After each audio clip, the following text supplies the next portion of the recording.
नमस्कार, मैं केपी सिंह। आप देख रहे हैं अपने चहेता news channel people bill. Delhi सरकार के पूर्व परिवहन मंत्री कैलाश गहलोत के प्रकरण में एक बार फिर भाजपा की बेशर्मी सामने आई है। मैं भाजपा के लिए बहुत ज़्यादा कठोर शब्दों का इस्तेमाल नहीं कर रहा हूँ और मेरे कथन को ये भी ना समझा जाए कि मैं ये मानता हूँ कि बाकी सारी पार्टियाँ बहुत दूध की बहुत धुली हुई हैं और अकेली भारतीय जनता पार्टी है जो मुझे दिखाई देती कि वो गलत काम करती है। राजनीति के हमाम में वैसे तो सभी नंगे हैं कमोवेश, लेकिन इस समय जबकि भारतीय जनता पार्टी सत्ता में है और इसलिए उसका अनुकरण लोगों में ज़्यादा होता है। लोग मनोवैज्ञानिक तौर पर लोगों के आचरण पर, लोगों के संस्कारों पर उसका प्रभाव ज़्यादा पड़ता है। इसलिए जवाबदेही भारतीय जनता पार्टी की ज़्यादा है, तो सवाल उससे किए जाएंगे, उंगलियां उस पर उठाई जाएंगी। कैलाश गहलोत ने पिछले दिनों अचानक आम आदमी पार्टी से इस्तीफा देने की घोषणा कर दी थी और उसमें उन्होंने कई कारण गिनाए। उन्होंने कहा कि वो अपने रास्ते से भटक गई है आम आदमी पार्टी। उन्होंने अरविंद केजरीवाल द्वारा जो अपना एक मुख्यमंत्री आवास बनाया गया है शीश महल के नाम से, जिसमें 55 करोड़ रुपए की लगभग की लागत आई है, तो एक उसको उन्होंने मुद्दा बनाया कि इसकी वजह से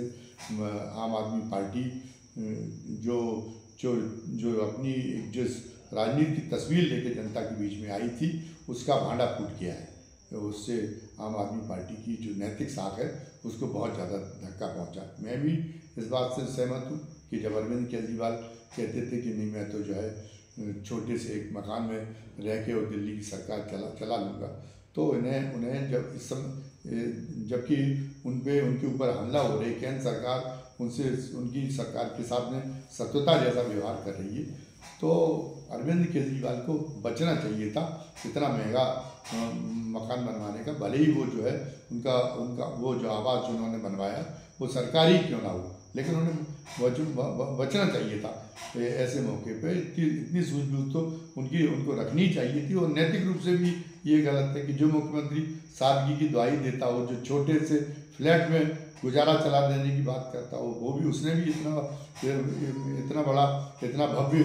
जो है आवास बनवाने में और करोड़ों रुपए फूंक डाले, तो वो एक गलती थी। लेकिन वो ये गलती किए हुए तो लंबा अर्सा गुजर गया उनको, अरविंद केजरीवाल को। अगर कैलाश गहलोत को वाकई में उससे कोई उनको अफसोस हुआ था तो उन्हें उसी समय जब बनाया गया था जब उन्होंने अरविंद केजरीवाल ने ये शीश महल बनवाया था तभी इस्तीफा दे देना चाहिए था, या उसके बाद में भारतीय जनता पार्टी के लोग धरने पर बैठे थे तभी उनका मोह भंग हो जाना चाहिए था। लेकिन उनका उस समय तो मोह भंग हुआ नहीं। ऐसे ही उन्होंने बताया कि यमुना को साफ करने का वायदा करके आई थी ये पार्टी, और अब यमुना में सबसे ज़्यादा प्रदूषण हो गया। अब ये तो बात तो भारतीय जनता पार्टी के बारे में भी है। भारतीय जनता पार्टी भी जब सत्ता में आई थी तो उसने सत्ता में आने से पहले वो भी वायदा करती थी कि वो गंगा की सफाई कर देगी, लेकिन गंगा की सफाई कहाँ हुई। एक तो ट्राइब्यूनल ने फैसला दे दिया कि गंगा तो और पहले से ज़्यादा भी मैली हो गई। वो कुंभ के बारे में अदालत ने चेतावनी दी कि वह उसका पानी उपयोग करने लायक नहीं है, नहाने लायक नहीं है। जो वहाँ पे गंगा है तो वो उसको पानी को नया पानी छोड़ा जाए, ये उन्होंने बात कह दी। तो इसकी भी कोई तुक भी कोई जमी नहीं जो कैलाश गहलोत ने कही है। और इसी तरीके से और उन्होंने बात कही कि बड़े घोटाले हुए हैं, वो साफ सुथरी उसकी इमेज नहीं रह गई इसलिए वो हो गए। अच्छा, दूसरी बात मैंने ये क्यों कहा कि भारतीय जनता पार्टी ने बेशर्मी की सारी हदें बात कर रही। कैलाश गहलोत के पर जो है ईडी ने छापेमारी की थी ये मान के कि उनके पास कि उन्होंने धन शोधन किया है और बेशुमार धन जमा कर रखा है, ये मान के उनके खिलाफ ईडी ने उनके यहाँ छापेमारी की थी और व्यक्तिगत रूप से भी उनको तलब किया था। व्यक्तिगत रूप उनसे कड़ाई के साथ में पूछताछ की थी और ईडी ने उसके बाद में भी अभी तक उनको कोई क्लीन चिट नहीं दी। तो एक नेता जो ईडी के मामले में फंसा हुआ हो, जिस पर धन शोधन का संदेह किया जा रहा हो, जिस पर आर्थिक अपराध करने का संदेह किया जा रहा हो, और अकेली ईडी नहीं, इसके बाद में इनकम टैक्स ने भी उनसे जवाब तलब किए, इनकम टैक्स ने भी उन पर कार्रवाई की। और इससे भी बढ़ के बात यह है कि खुद भारतीय जनता पार्टी ने उन पर आरोप 112 करोड़ रुपए का भ्रष्टाचार का आरोप लगाया। तो अशोक गहलोत ने उन्होंने जो है कैलाश गहलोत ने अगर इस वजह से कि वो उनकी उनकी अंतरात्मा को कोई कचोट हुई अरविंद केजरीवाल के कारनामों से, इस वजह से अगर इस्तीफा दिया था, तो भारतीय जनता पार्टी को उनको शामिल करने में इतना उतावलापन दिखाने की कोई ज़रूरत थी? क्या ज़रूरत थी? इसका मतलब ये है कि जो ये कहा जाता भारतीय जनता पार्टी के बारे में और प्रधानमंत्री नरेंद्र मोदी के बारे में कि भारतीय जनता पार्टी के डाई क्लीनिंग सेंटर में या मोदी डाई क्लीनिंग सेंटर में जो भी मोदी वॉशिंग मशीन में जो भी मतलब आ जाता है, तो कितना भी भ्रष्ट नेता क्यों ना आ जाए, वो फिर उसको साफ सुथरा घोषित कर देते। महाराष्ट्र के जो एकनाथ शिंदे सरकार में मंत्री हैं और जो उसके जो शरद पवार के भतीजे होते अजीत पवार, उनके खिलाफ भी भ्रष्टाचार के बहुत गंभीर आरोप थे, उनके खिलाफ भी जांचें चल रही थी और उन्हें भी भारतीय जनता पार्टी ने शामिल कर लिया था। और लोकसभा चुनाव में जब भारतीय जनता पार्टी अकेले दम पर बहुमत प्राप्त नहीं कर पाई, तो इस बात को संघ ने भी इस बात को लेके नाक बहुत सिकोड़ी थी मोदी की और भारतीय जनता पार्टी की वर्तमान नेतृत्व की ये इस नीति को लेके कि आप चाहे किसी को शामिल कर लेते, तो उसके बाद भी ये लगा था कि सुधार होगा भारतीय जनता पार्टी में और भारतीय जनता पार्टी अब जो है आगे चल के जो दूसरी पार्टी के दागी नेता हैं उनको शामिल करने से बचेगी। जो मोदी सरकार के वरिष्ठ मंत्री हैं नितिन गडकरी ने भी कहा था कि जो दूसरी पार्टी के जो दागी नेता है वो भारतीय जनता पार्टी में शामिल किए जाते हैं, तो भारतीय जनता पार्टी की जो फसल जो बढ़ रही है उस फसल में जहरीली फसलें भी शामिल हो जाती हैं और उससे भारतीय जनता पार्टी को नुकसान होने लगा है। इसलिए अब ये एहतियात बरता जाए कि इन जहरीली फसलों को कीटनाशक का छिड़काव करके और समाप्त किया जाए और फिर जहरीली फसलों को दावत न दी जाए। लेकिन लगता है कि भारतीय जनता पार्टी का जो वर्तमान नेतृत्व वो इससे बाहर आने वाला नहीं है। कैलाश गहलोत को भारतीय जनता पार्टी ने 2 दिन के अगले ही दिन उन्होंने 1 दिन पहले आम आदमी पार्टी से इस्तीफा दिया और अगले ही दिन जो है भारतीय जनता पार्टी ने उनके सारे जो उन पर जो आरोप लगाए जा रहे थे तो सबको बुला के और अपने में शामिल कर लिया। तो इससे ये तो साबित हो ही गया कि भारतीय जनता पार्टी दूसरी पार्टियों में तोड़फोड़ करा रही है और आम आदमी पार्टी में उसने तोड़फोड़ के तहत कैलाश गहलोत का भयादोहन करके ईडी भेजकर इनकम टैक्स डिपार्टमेंट को भेजकर और उनका भयादोहन करा के और उनको जो है भारतीय जनता पार्टी में शामिल होने के लिए बाध्य किया है। ये है तो ये इसको लोकतांत्रिक नैतिकता में इसको इस तरीके की तोड़फोड़ को कतई जो है उचित नहीं ठहराया जा सकता। और भारतीय जनता पार्टी में वर्तमान नेतृत्व कुछ भी कहे, लेकिन जिन लोगों ने भारतीय जनता पार्टी को खड़ा किया वो जो पिछला नेतृत्व है भारतीय जनता पार्टी का और जिसके जो भारतीय जनता पार्टी को उस हद तक आगे आया जहाँ की जिसकी फसल आज नरेंद्र मोदी काट रहे हैं, तो उन्हें उनके कदमों को भी याद कर रखना चाहिए था। उनको उस समय बहुत ही उस बात के लिए वो बहुत ही एक तरह से जो बड़ा आकर्षण दिखाते थे कि पार्टी विद डिफरेंस की बात करता था वो जो पिछला नेतृत्व था भारतीय जनता पार्टी का, और वो इसको लेके मतलब वो बहुत सचेत रहता था। उसकी एक बड़ी लालसा उसकी रहती थी कि उससे दूसरी पार्टियों से रीत के मामले में अलग समझा जाए। तो वो जो भारतीय जनता पार्टी की वो जो छवि बनाने की कोशिश की गई थी कि जो औरों से अलग हटके पार्टी है, क्या अब उसको अगर उस छवि को ध्यान में रखा जाए, छवि को बनाने की कोशिश को ध्यान में रखा जाए, तो क्या इसको हजम किया जा सकता है? कैलाश गहलोत को इतनी जल्दी इतने शीघ्र शामिल किया जाना, क्या इसको हजम किया जा सकता है? कुल मिला के लेकिन ये माना जाता है कि संघ जो है उसका गार्जियन संगठन है भारतीय जनता पार्टी का, लेकिन लगता ये कि संघ केवल एक सजावटी संगठन है। संघ में प्रभावी हस्तक्षेप की कोई क्षमता नहीं है और ये बहुत पहले से देखा जा रहा है। अटल जी की व्यक्तिगत नाराजगी थी, इसलिए संघ ने एक अत्यंत समर्पित, एक अत्यंत त्यागी, एक अत्यंत ईमानदार नेता गोविंदाचार्य के कैरियर की बलि चढ़ जाने दी। संघ उस समय पे भी कोई भूमिका अदा नहीं कर पाया। संघ जो है बहुत ही सामाजिक समरसता की बातें भी करता है, लेकिन ऐसे जब मामले सामने आते हैं कि दलितों को मंदिर में प्रवेश नहीं करने दिया जाता, तो या अगर किसी गांव में किसी दलित बेटी की यहाँ कोई बारात आने वाली है तो दूल्हे को वो वहाँ के जो सामंती तत्व हैं वो कहते हैं कि घोड़े पर चढ़कर हम नहीं आने देंगे, और यदि जरूरत की जाती तो उनकी पिटाई कर देते हैं। और राष्ट्रपति के रूप में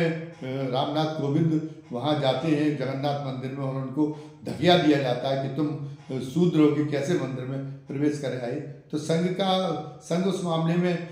कोई ऐसी क्रियात्मक कोशिश नहीं करता जिससे इस तरह की घटनाओं की पुनरावृत्ति ना हो। मान लीजिए कि वो सवर्णों से भी बैर मोलने नहीं चाहता, वो कोई सामाजिक द्वंद्व की स्थिति नहीं पैदा होने देना चाहता, लेकिन कम से कम जैसे हाथरस में वो दलित दूल्हे को रोकने की कोशिश हुई थी घोड़े पर चढ़ के आने की, तो उसको बाद में आके कम से कम उसे ये तो करना चाहिए था, सामाजिक द्वंद्वात्मकता पैदा न करती, लेकिन वो कम से कम वहाँ के सवर्ण समुदाय को समझा तो सकती थी कि आज के युग में इस तरह की घटनाएं बड़ा कलंक का विषय है, और जो पूरे भारतीय समाज को पर जो वैश्विक बिरादरी में वैश्विक मंच पर कलंक का टीका लगाने वाली साबित हो रही। तो इसलिए अगर आपको अपने देश की गौरव की, अपने समाज के गौरव की, प्रतिष्ठा की जरा भी चिंता है तो अब आपको इस ढंग की घटनाओं से बाज आना चाहिए और मानवता का परिचय देते हुए न केवल आपको केवल किसी भी बिरादरी का दूल्हा अगर वो घोड़े पे चढ़ के आ रहा है तो उसको आने देना चाहिए, बल्कि उसका स्वागत करना चाहिए उत्साहपूर्वक, वो बड़प्पन आपको दिखाना चाहिए। लेकिन ऐसा नहीं किया। कोई भी संघ के किसी पदाधिकारी का ये साहस नहीं हुआ या उनकी धूर्तता रही कि वो जगन्नाथ मंदिर के पुजारियों को समझाते कि ये धर्म नहीं है और इससे हमारी जो है बहुत ही अपकीर्ति हो रही है हिंदू धर्म की। इसलिए हम आपसे हाथ जोड़कर निवेदन करते हैं, आपके चरणों में शीश नवा के निवेदन करते हैं कि आप जो है हिंदू धर्म की प्रतिष्ठा की खातिर और हम इस तरह की कोई कार्रवाई करने से बाज आए। लेकिन वहाँ पे भी संघ अपने मौन साध के बैठ गया, उसने कोई हस्तक्षेप नहीं किया। कर्नाटक में भी घटना हुई। कर्नाटक में अदालत ने आदेश दिया, एक मंदिर में घोषणा की गई थी कि वहाँ दलितों को प्रवेश नहीं करने दिया जाएगा। अदालत ने कहा कि नहीं, किसी को नहीं रोका जा सकता इस आधार पर कि उसकी जाति क्या है। तो जब वहाँ पे दलित मंदिर में पहुँचे तो फिर वो वहाँ का जो सवर्ण समुदाय है वो मूर्ति ही है उसकी उखाड़ ले गया। मंदिर में जो प्रतिमा स्थापित थी, उन्होंने कहा मंदिर में जाकर घुस लो, अब प्रतिमा ही नहीं बची तो क्या करोगे। तो इस ढंग की जो नीच हरकत है, उस नीच हरकत के लिए शर्मिंदा न करते आप वहाँ के कर्नाटक के उस गांव के सवर्णों को, लेकिन कम से कम उनके साथ में आप गांधी जी की तरह संवाद तो कर सकते थे, और संवाद करके उनका हृदय परिवर्तन करा सकते थे। उनके मन में अगर एक सच्चे मन में अगर आपके अंदर गांधी जी जैसे भी अगर नैतिक शक्ति होती तो वो हो सकता है कि वो प्रायश्चित के लिए आप मजबूर कर सकते। लेकिन आप में ऐसी नैतिक साहस दिखाने का कोई बात नहीं। तो संघ भले ही अब बहुत इसमें अटपटापन महसूस कर रहा हो, बहुत असहज महसूस कर रहा हो ये इस कैलाश गहलोत के प्रकरण से, कि वो जैसे उन्होंने इस्तीफा दिया उनके सारे पाप जो भूल कर और जैसी भारतीय जनता पार्टी ने अपने में शामिल कर लिया, तो उससे असहज वाली महसूस कर रहा हूँ। लेकिन वो कोई नैतिक अंकुश लगाने की ये साबित हो गया कि वो एक क्षमतावान संगठन नहीं है। वो नैतिक अंकुश लगाने का कोई प्रभावी उपाय मोदी और जो है अमित शाह की जोड़ी पर करने में सक्षम नहीं है। बहरहाल अभी एक तरह से लोगों पर लोग अभी बड़ी दीवानगी है मोदी की, और इसलिए जब ऐसी दीवानगी है कि जब ये हिंदू समाज पूस के महीने में कोई शुभ कार्य नहीं करता, और मोदी जी ने ये देखते हुए कि फिर चुनाव आ जाएगा तो राम मंदिर की प्राण प्रतिष्ठा का लाभ नहीं मिल पाएगा, और राम मंदिर का प्राण प्रतिष्ठा हम चुनाव के पहले नहीं कर पाएंगे, तो उन्होंने पूस के महीने में ही करा दी थी। अब पूस के महीने में तो कोई शुभ कार्य हिंदू में से नहीं कर सकता, लेकिन वो अपनी संस्कृति भी भूल गए, अपनी मान्यताएं भी भूल गए, अपना धर्म भी भूल गए, और उन्होंने ये पाप, इस पाप की भी मैं भी जय जयकार किया, तो ये तो बहुत ही उस ढंग का पाप है। तो लेकिन इतिहास बड़ा निर्मम होता है और इतिहास बाद में चल के समीक्षा करता है। तो इतिहास बाद में चल के जो समीक्षा करेगा तो न केवल वो मोदी को कोसेगा और भारतीय जनता पार्टी के वर्तमान नेतृत्व को कोसेगा, लेकिन जो आज मौन है, जो आज मतलब इसके बावजूद भी इतनी अतिवादिता के बावजूद भी, इतनी विसंगति के बावजूद भी आज जो भारतीय जनता पार्टी का उल्लास बहुत ही बढ़ चढ़ कर समर्थन कर रहे हैं, उनके बारे में भी वही जो है रामधारी सिंह दिनकर की वो पंक्तियाँ लोगों को याद करनी पड़ेगी कि जो तटस्थ हैं, इतिहास उनका भी अपराध लिखने का काम करेगा, तो उनके भी अपराध दर्ज हो पाए, उनके भी अपराध दर्ज हो पाएंगे। जो ये जो जमात है, ये जो समूह है, जो भले ही वो अंतिम तौर पर खारिज न करे भारतीय जनता पार्टी को और प्रधानमंत्री मोदी जी या अमित शाह को अंतिम तौर पर खारिज न करे, लेकिन उसको जो अधिकार दिया गया है लोकतंत्र में कि वो अपनी सरकारों पर, अपने नेताओं पर को अंकुश का एहसास कराता रहे, और इस फर्ज से जो है वो जो विमुख हो रहा है, तो ये अपराध है, और इस अपराध के लिए उसका नाम भी एक जो है इतिहास में काले अक्षरों में अंकित होगा। ये सोच के चलना चाहिए। आज की वीडियो में बस इतना ही।